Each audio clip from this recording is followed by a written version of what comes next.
Cordial saludo, tutora y compañeros. Mi nombre es Valentina Olivares Sepúlveda. Soy estudiante del programa de Tecnología en Radiología y Imágenes Diagnósticas. A continuación les voy a dar a conocer mi parte realizada del portafolio. Es enfocada en el corazón y la primera pregunta es la 34, donde nos pide realizar un esquema de Uva sobre el plano coronal y el plano transversal del corazón en el tórax. El plano coronal está detrás del esternón y adelante del esófago, la aorta y la columna vertebral, y el plano transversal también se divide en mediasmo superior e inferior. Es un plano horizontal que divide el cuerpo en una parte superior e inferior, como lo podemos ver en este video. Aquí está la posición transversal, donde nos muestra el esternón, el músculo, el corazón, la aorta, la cavidad pleural derecha y la izquierda, y la sexta vértebra torácica. La posición corporal, como lo dije, está detrás del esternón y nos muestra la posición. Esta pregunta, la 35, donde nos pide realizar e ilustrar las cavidades, las válvulas y las estructuras vasculares del corazón. Aquí está todo el recorrido que hace la sangre. Prácticamente son 8, y el primero es la sangre cuando se desoxigena, entra por las venas cava superior e inferior, luego se va por la aurícula derecha, llega a la válvula tricúspide e ingresa en el ventrículo derecho, y así sucesivamente. En la pregunta número 36 nos piden realizar un cuadro sinóptico con las cavidades y válvulas cardíacas. Nos piden identificar cada una, la función y las relaciones. Las cavidades y las válvulas cardíacas mantienen el flujo sanguíneo en la dirección adecuada. Las cavidades superiores y las cavidades inferiores. Las válvulas son 4: la válvula tricúspide, la válvula pulmonar, la válvula mitral y la válvula aórtica. En la pregunta número 37 nos pide ilustrar las 3 capas del corazón, y la primera capa es el pericardio, que es la membrana que protege y rodea al corazón. El cardio en la segunda capa, y es el músculo cardíaco encargado de la acción del bombeo. El endocardio es el endotelio, que descansa en una capa subartotelial de tejido. En la pregunta número 38 nos pide explicar la función y composición del pericardio. Es una estructura que rodea el corazón, como yo lo dije anteriormente, y juega un papel importante en su función y protección. Las principales funciones del pericardio es proteger al corazón de lesiones y daños. La segunda función es la reducción de la fricción entre el corazón y los tejidos circundantes, para que permita que el corazón se mueva libremente y sin obstáculos. Y por último, el mantenimiento de la posición. El pericardio ayuda a mantener la posición del corazón en el tórax y evita que se desplace o se tuerce. La composición del pericardio está compuesta por el pericardio fibroso, el pericardio seroso y el líquido pericárdico. Nos pide explicar la importancia del esqueleto fibroso en el corazón. La importancia es que da el soporte estructural, el anclaje de las válvulas y la distribución de la fuerza. Nos pide explicar la 44, que son los músculos pilares o papilares, para qué sirven, y pues son estructuras musculares que se encuentran en el corazón y juegan un papel importante. Específicamente se encuentran en el ventrículo izquierdo y sirven como anclaje para las cuerdas tendrosas que conectan las válvulas cardíacas con el ventrículo.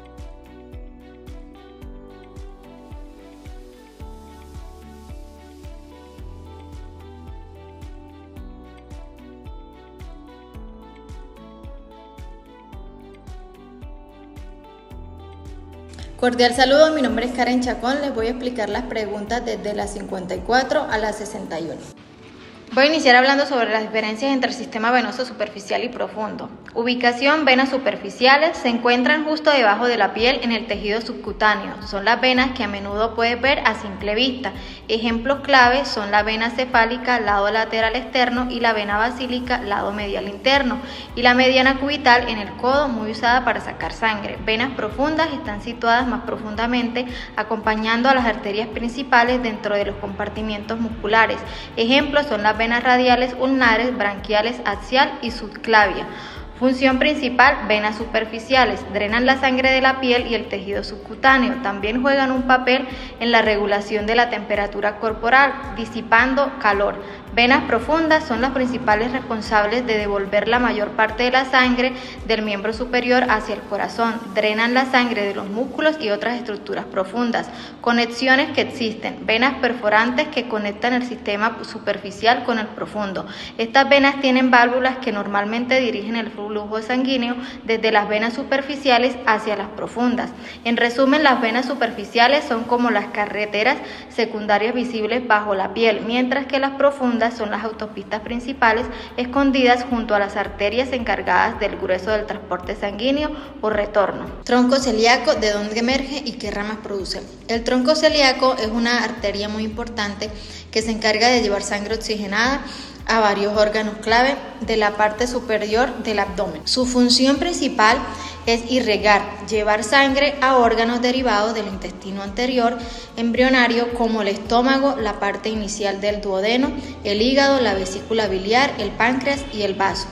Origen donde emerge de la cara anterior de la aorta abdominal, justo debajo del diafragma, aproximadamente al nivel de la última vértebra torácica, T12 o la primera lumbar, L1. Ramas que produce. Es un tronco corto que rápidamente se divide en tres ramas principales. La arteria gástrica izquierda va hacia la curvatura menor del estómago. La arteria esplénica es la rama más grande, se dirige hacia el vaso, dando también ramas para el páncreas y el estómago. Arteria hepática común se dirige hacia el hígado y da ramas importantes como la arteria gastroduodenal para el estómago, duodeno y páncreas, y la arteria hepática propia para el hígado y la vesícula biliar. El sistema ácigos y hemiácigos es un conjunto de venas que se encargan de drenar la sangre de la pared torácica y abdominal, así como las vísceras mediastínicas, corazón, esófago, tráquea, y de las venas lumbares. Este sistema es una vía alternativa de drenaje venoso para la sangre que regresa de la parte inferior del cuerpo hacia el corazón, especialmente cuando hay obstrucciones en la vena cava inferior. Componentes y función. La vena ácigo se origina en la vena cava inferior o la vena renal ascendente derecha y asciende por el lado derecho de la columna vertebral en el mediastino posterior. Drena la sangre de las venas intercostales derechas, las venas esofágicas, las venas bronquiales y las venas pericardias. Desemboca en la vena cava superior justo antes de que ésta entre en la aurícula derecha del corazón. Vena hemiácigos se encuentra en el lado izquierdo del cuerpo y es similar a la vena ácigos. En el lado derecho drena las venas intercostales inferiores izquierdas y las venas esofágicas, cruza la columna vertebral a nivel de la octava o novena vértebra torácica para unirse en la vena ácigos hemiácigos accesoria, drena las venas intercostales superiores izquierdas y puede desembocar en la vena ácigos o vena hemiácigos. Estructura que drena pared torácica y abdominal, vértebras lumbares, esófago, bronquios, pericardio, médula espinal. ¿Dónde desemboca? La vena ácigos desemboca en la vena cava superior. Las venas hemiácigos y hemiácigos accesorias desembocan en la vena ácigos. Ramas colaterales y terminales que generan el tronco anterior y tronco posterior de la arteria iláquea interna. Ramas de la arteria iláquea interna, ramas del tronco anterior. Umbilical, da origen a las arterias vesicales superiores. Obturatriz, irriga músculos del músculo y la pared pélvica. Vesical inferior, irriga la vejiga en hombres y próstata y las vesículas similares. Uterina, en mujeres irriga el útero. Vaginal, en mujeres irriga la vagina. Rectal, media irriga el recto. Pudenta interna, principales arterias de la región perineal, irriga los genitales externos. Glútea inferior, irriga músculos de la región glútea y posterior del muslo. Ramas del tronco posterior iliolumbar, irriga músculos ilíacos y la pared abdominal. Sacra lateral, irriga la dura madre espinal y músculos de la región sacra. Glútea superior, la más grande, irriga los músculos glúteos mayor. El retorno venoso es el proceso por el cual la sangre regresa desde los pies y las piernas hacia el corazón. Este proceso es crucial para mantener una circulación sanguínea adecuada. Aquí te explico cómo funciona. Contracción muscular. Cuando los músculos de las piernas se contraen, por ejemplo, al caminar, comprimen las venas profundas impulsando la sangre hacia arriba. Válvulas venosas. Las venas tienen válvulas indireccionales que impiden que la sangre fluya hacia atrás. Estas válvulas aseguran que la sangre se mueva en una sola dirección hacia el corazón. Presión negativa en el tórax. Durante la inspiración, la presión en el tórax disminuye, lo que ayuda a aspirar la sangre hacia el corazón.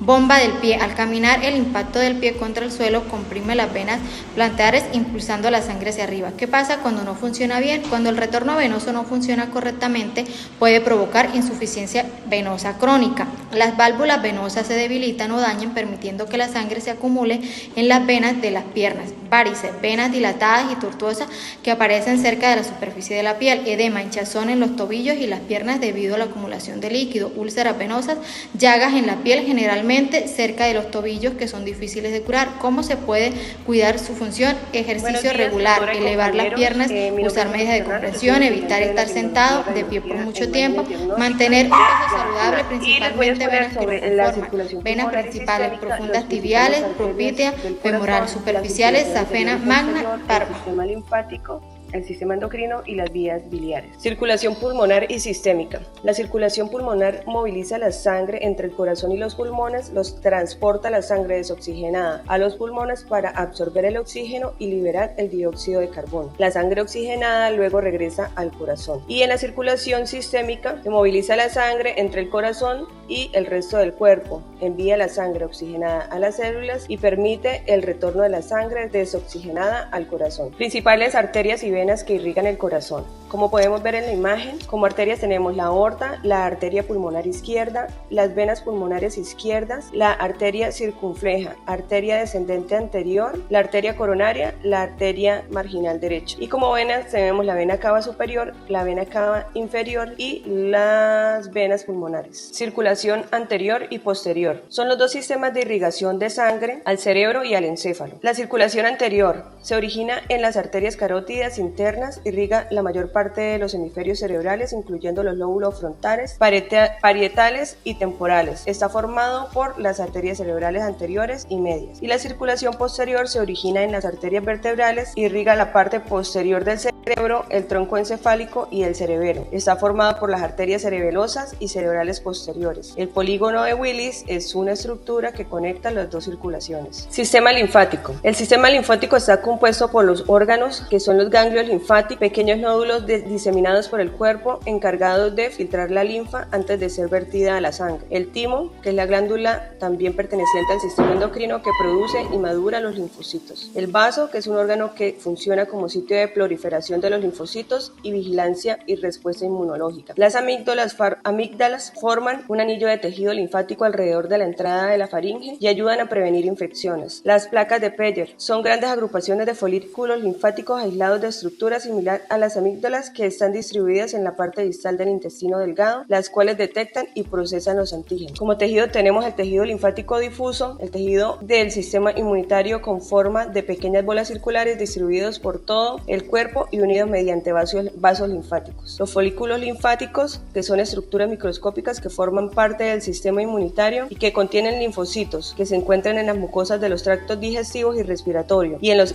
ganglios linfáticos. Los folículos linfáticos se organizan en folículos principales y secundarios, en nódulos linfáticos y en placas de Peyer. Tipos de células: los linfocitos, los macrófagos, células dendríticas y células reticulares. Sistema endocrino. El sistema endocrino está formado por glándulas que fabrican hormonas. Las hormonas son mensajeras químicas del organismo que transmiten la información e instrucciones de un conjunto de células a otro. Sus funciones son la velocidad de crecimiento, el metabolismo, el desarrollo y funcionamiento de los órganos sexuales, control de estado de ánimo y ciclos del sueño. Está formado por el páncreas, la pituitaria, la tiroidea, los ovarios, los testículos, las glándulas suprarrenales, el timo, las glándulas paratiroideas y el hipotálamo. Por último, les voy a mencionar las vías biliares, que son el conducto hepático derecho, conducto hepático izquierdo, el conducto hepático común, el conducto cístico, el conducto biliar común, el esfínter de Oddi y el conducto pancreático. Me tocó la parte de la pregunta 33 que dice: favores según prefieran un mapa mental o mapa conceptual sobre la sangre, indicando sus componentes y las funciones de cada una de ellas. Con sus propias palabras explique para qué sirve la hemograma, para qué no sirve y en qué se diferencia la hemoclasificación. Como se dan cuenta, aquí la sangre es plasma sanguínea y células sanguíneas. Lleva líquido, agua con sales, nutrientes y sustancias. Las plaquetas forman coágulos para taponar. Glóbulos blancos definen al organismo al eliminar a bacterias y virus. Y glóbulos rojos transportan oxígeno y dan color rojo a la sangre. La sangre es un tejido de líquido de color rojo, conformado por células que flotan en un líquido nutritivo llamado plasma sanguíneo. Un hemograma es un análisis de la sangre que permite contar y medir los glóbulos rojos y blancos. La hemoclasificación no es un término que se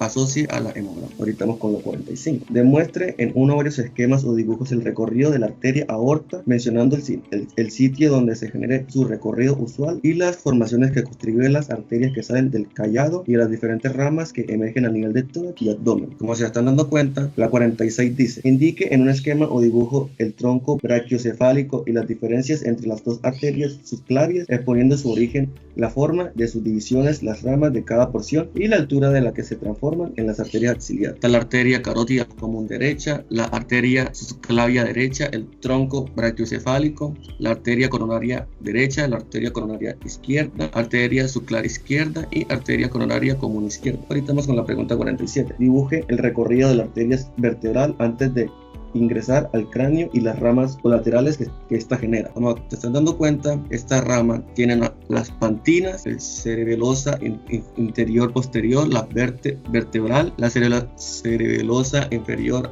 anterior, la braciliar, la cerebelosa superior y la cerebelosa posterior. Vamos con la 48. Describe con sus propias palabras el sistema carótido, arterias de donde se generan las carótidas comunes y sus ramas. Nombre las ramas y determina las carótidas internas y externas. Las arterias carótidas comunes se originan por el arco artórico y en el tronco brachiocefálico. Las ramas de las arterias cardiales son las arterias cardiales externas y internas. Y la diferenciación de las arterias cortiadas comunes. Bien, con la 50. Con respecto a la carótida externa, haga un dibujo de esquema en el que identifique las estructuras que irrigan las ramas colaterales. Menciona ahí las ramas colaterales y terminas en la arteria temporal superficial y la arteria maxilar interna. Ahí tiene la temporal superficial, la maxilar, la articular posterior, la occipital, la facial, la lingual, la faringea accedente y la tiroidea superior. Ahorita sigamos con la 51. Haga un esquema o dibujo de la carótida interna indicando su origen arterial colaterales que produce al nivel del cuello y agujero, o sea, por el que ingresa el cráneo. Se dan cuenta hasta la arteria medial cerebral media, la arteria cerebral anterior, la arteria afilimática, la arteria carótida interna, la carótida externa, la arteria comunicante posterior y la arteria caroidea anterior. Eso conlleva a la arteria, todas estas arterias, la porción cerebral, la porción cardiovenosa, la arteria coronaria interior, etc.